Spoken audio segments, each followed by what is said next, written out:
Welcome to Unselfishly Me, a podcast all about self-love, self-care, and everything in between. I'm Jane, a personal trainer with a focus on self-love. Each week, we'll be chatting to someone about their self-love journey, how long it took, and what it took to get there. Okay, today on the podcast, I'm going to try to do something different. One of my yoga clients was saying, please can you help me to teach my daughter how to use angel cards? So I'm going to attempt to do this live today and for you to hear and see if you can practice it at home. So angel cards or oracle cards, it depends what you want to call them. Everyone is different. They are affirmation cards as well. They are just guidance for you from your higher power. So it's also from your higher self. It can be, depending on what you believe in, from your angels, your spirit guides. If you are Christian, from God, from whoever you believe in, the messages come to you from those that you believe in. But it also comes from your higher self. So that's the person that we truly are. If we were super enlightened, it would be that is who we would be asking. We wouldn't be looking for external validation and asking other people. So your higher self is when you're turning off your practical mind and you actually go within and you're asking what do I want? What do I need? And you could actually allow it to come from a subconscious place. So I'm going to attempt to do this live for you today. So there are different ways that you can do it. I like using a pendulum because it just feels so accurate for me. Obviously, sometimes I don't have a pendulum. Doesn't mean I don't choose a card.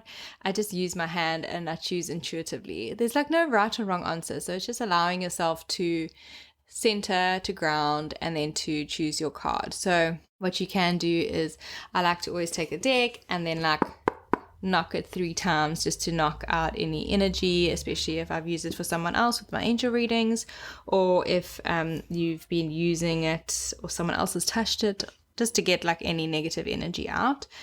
So I like to do that, and then shuffle it a lot. And when you're shuffling, notice if any jump out. If a card jumps out, it's usually the card for you. So noticing those ones, and then putting that to the side. And then you're going to spread it out like a fan. So spread it all the way out. And then you can use your hand and close your eyes. It's really nice to do it. So take a deep breath in and a deep breath out. And then think of the question. So if it's a specific question, or it is, what is the message I need to hear today? And then you slowly take your hand over the pile, so over your fan. And you'll feel into it if you're really truly being open. You'll feel maybe a tingling in your palm and feel where the energy kind of changes, where your hand is going. And that is generally where you should stop your hand. And then from there, just gently picking up a card and choosing a card. So that is the best way to do it, probably, and the easiest way, and what most people do. Otherwise, you can use a pendulum. What I do is I shuffle, and then I put it into different piles, like little piles, and then I use the pendulum over. I know what my yes is and I know what my no is, so it goes over them each until it gets to the yes pile. Then I'll move all the others away, and then I'll make smaller piles with the yes pile, and then I will go from there until there is one card left, and that is my card. So that is how I do it. And the shuffling is obviously super important, and then fanning it out or choosing which card comes to you. And if it jumps out, like I say, that's when it's meant for you. So I'm going to do a live one now. Okay. So I have 3 decks in front of me: the Light Seers Tarot, Magical Mermaids and Dolphins, and Kyle Gray, Keeper of the Light. So I'm using my pendulum and I'm going over, and it is straight away saying yes to Light Seers Tarot. Okay. So I'm opening it up and I am giving it a good shuffle. And then I'm going to make piles because that's how I love doing it. Okay, so let's see. I'm using my pendulum and I'm going over each pile. So if you don't have a pendulum, you would just be doing this with your hands, making that fan and fanning it out, and then using your hand. So this baby pile only has 2 cards. So my card is the 6 of Wands. So let's see. There comes a little booklet with most of them, so you can have a read. But I like to look at the colors of the card. So this card has a lot of orange. So that is a lot of sacral chakra. So that is all about your inner child, your creativity, like simple pleasures in life. And she's standing on a stage kind of like with her arms up like, ta-da, I'm a singer, I'm amazing. Okay, so this deck tells you the light side of ourselves and the shadow seer. So the light seer is badass success, leadership, accomplishments, being seen, becoming an influencer, victory, optimism, inspiring others. And this is quite apt for me because I've just recorded an intro post to 2022. And I was saying how I didn't want to be seen in like January and a bit of Feb. So it's quite apt now. Shadow seer, not seeing eye to eye, pessimism, resentment and self-doubt, a desire for acknowledgement, feelings of failure, comparisonitis, and falling from grace. So if you are not in alignment and living your true alignment and your authentic self, then you would be more in the shadow. Relish the sweetness of this victory. Something that you've been working toward is finally coming to a successful fruition, and it's time to celebrate your wins, beautiful seer. Gift yourself permission to bask in the warm glow of accomplishment and allow the supportive community around you to witness and appreciate the progress you've made. Taking time to see your own radiance is as important as making the next move on your journey. Accepting success will seed more of it. Others will turn to you for wisdom now, so step up and share your brilliance. In shadow, this card points to shying away from public attention and hiding your light from the world. It may also indicate someone who craves external validation instead of turning to their own inner compass to define success.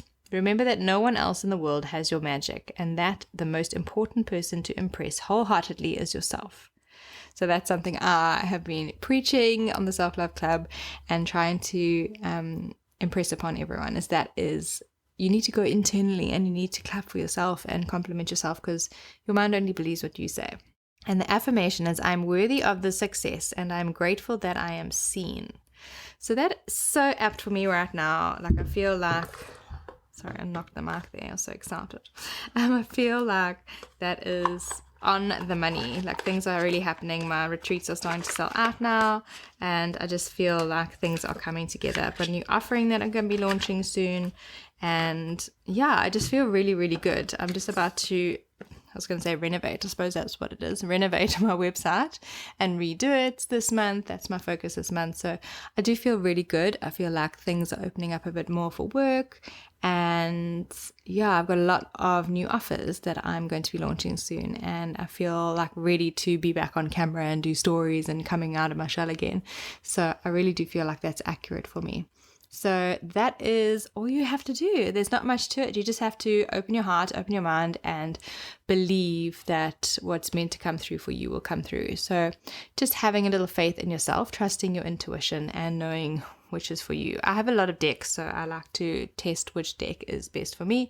Or if I am just in the mood for a certain deck, I'll just grab it and use it. So don't overthink it. Just use your intuition. And I love the hand trick. Another thing you can do is you can hold the card in your or the pile or the hand, and you can stand up straight, close your eyes, take a deep breath in, and then see where your body takes you. Does it take you forward, which is a yes, or does it take you backwards with it, which is a no? So use your body to test as well. So there are a few ways of testing. A lot of times cards will also just jump out, so just noticing those as well. So I hope that this helps. Let me know, and let me know if your hand tingles and how you feel into that. And the more you do it, the more you will get in tune with your body and your intuition, and it will come through. So I hope that this has been helpful, and let me know how it goes with picking your own cards.